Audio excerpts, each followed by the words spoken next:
പ്രേമം ലോകത്തിലെ പവിത്രമായ ബന്ധനമാണ്.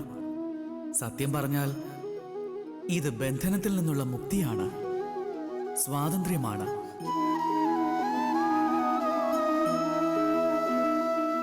എന്താ മനസ്സിലായില്ലേ? മനസ്സിലാക്കി തരാം. അഥവാ നിങ്ങളുടെ പ്രണയം തകർന്നു പോവുകയാണെങ്കിൽ, നിങ്ങളുടെ പ്രണയം മനസ്സിലാക്കാതെ പോവുകയാണെങ്കിൽ എന്ത് സംഭവിക്കും? ചിലർ തളർന്നു പോകുന്നു, ചിലർ ഉപായത്തിലൂടെ പ്രണയം നേടാൻ ശ്രമിക്കുന്നു, ചിലർ ബലം പ്രയോഗിച്ച് പ്രണയത്തിൽ അധികാരം കാണിക്കാൻ ശ്രമിക്കുന്നു.